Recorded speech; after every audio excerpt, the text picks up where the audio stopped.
এখন বক্তব্য নিয়ে আসছেন অত্র জামিয়ার জামাতে জালালাইনের ছাত্র ভাই মোহাম্মদ মাসুদুর রহমান। ভাই মোহাম্মদ মাসুদুর রহমান, নারে তাকবীর, নারে তাকবীর। আসসালামু আলাইকুম ওয়া রাহমাতুল্লাহি ওয়া বারাকাতুহু। নাহমাদুহু ওয়া নুসাল্লি আলা রাসূলিহিল কারীম, আম্মা বা'দ, ফাআউযু বিল্লাহি মিনাশ শাইতানির রাজীম। বিসমিল্লাহির রহমানির রহিম। জাআল হাক্কু ওয়া যাহাকাল বাতিল, ইন্নাল বাতিলা কানা যাহুকা। ঐতিহ্যবাহী জামিয়া মাখজান উলুম মাদ্রাসার আজকের সেমিনারের সম্মানিত সভাপতি ও সুদক্ষ পরিচালক এবং আমার সামনে উপবিষ্ট ইলম পিপাসিত ছাত্র ভাইয়েরা, সবাইকে জানাই আমার পক্ষ থেকে আন্তরিক শুভেচ্ছা ও অভিনন্দন। প্রিয় উপস্থিতি, আমি আজ আপনাদের সামনে হক বাতিলের লড়াই সম্পর্কে কিছু বলার চেষ্টা করব ইনশাআল্লাহ তাআলা।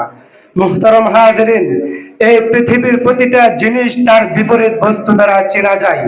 বিপরীতটি সামনে এলে বস্তুর আসল রূপ সুস্পষ্ট হয়ে যায়। এই জন্য আল্লাহ তাআলা এই পৃথিবীকে বিপরীত বস্তু দ্বারা সাজিয়েছেন। এই পৃথিবীতে আলো রয়েছে, তার বিপরীতে রয়েছে অন্ধকার। এমনই ভাবে ইসলাম রয়েছে, তার বিপরীতে রয়েছে কুফর। এই পৃথিবীতে সত্য রয়েছে, তার বিপরীতে রয়েছে মিথ্যা। এভাবে প্রতিটা ভালো জিনিস এর মোকাবেলায় মন্দ জিনিস অবশ্যই রয়েছে। মুহতারাম হাজিরিন, ইসলামী ইতিহাস এবং গ্রন্থ ভান্ডার গভীরভাবে অধ্যয়ন করলে আমরা আমাদের সামনে একতা সুস্পষ্ট ভাবে ফুটে ওঠে।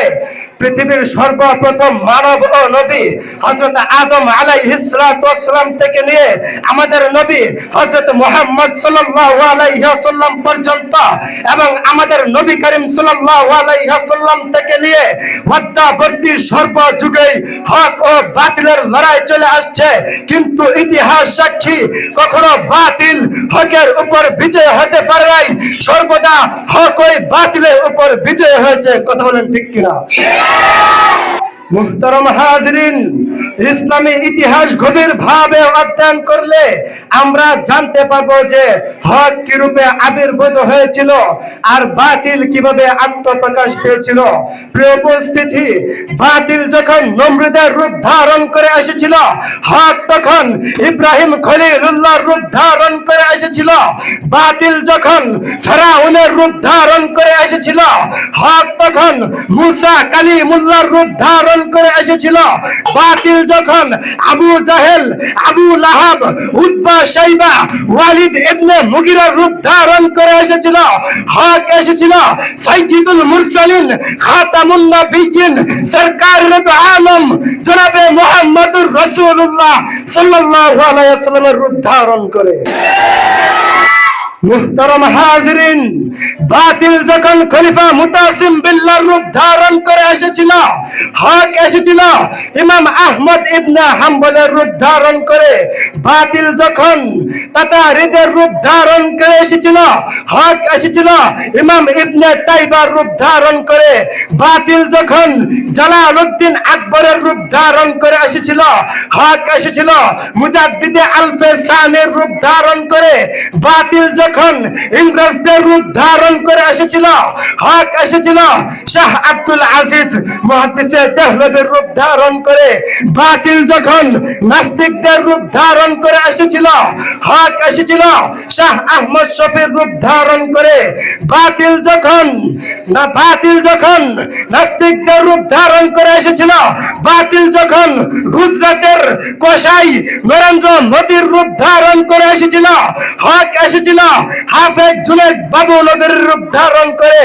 বাতিল যখন জাতির আব্বার রূপ ধারণ করে এসেছিল, বাতিল যখন ফ্যান্সিবাদী, খুনি, মাফিয়া, ভাস্কর্য, স্বৈরাচার শেখ হাসিনার রূপ ধারণ করে এসেছিল, হক এসেছিল নিষ্ঠবান হাফেজ, বিজ্ঞ আলেম, অভিজ্ঞ ফকিহি, বারবার কারা নির্যাতিত আলেম, মাজলুমে মাকায়েদ, শাইখুল হাদিস ইবনে শাইখুল হাদিস আল্লামা মামুনুল হক সাহেবের রূপ ধারণ করে।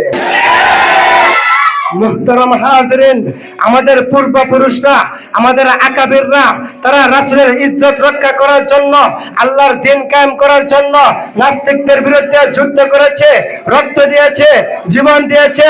কিন্তু আজ দুঃখের বিষয় হলো আমাদের বাংলাদেশে 90% মুসলমান থাকা সত্ত্বেও আমার রাসূলকে নিয়ে কটূক্তি করা হয়, তার বিচার বাংলাদেশে হয় না। মুহতারাম হাজরিন, যদি বাংলাদেশে খেলাফত কায়েম না হয় তাহলে এভাবেই রাসূলের ইজ্জতের উপর একের পর এক হামলা চলতেই থাকবে। এসব আন্দোলন মিছিল করে লাভ হবে না। হে কওমের সন্তানেরা, আর কতকাল চুপ করে বসে থাকবে? এবার প্রস্তুতি গ্রহণ করো, মাথার পাগড়ি মাথায় বেঁধে নারে তাকবীর আল্লাহু আকবার বলে রাজপথে নেমে আসো।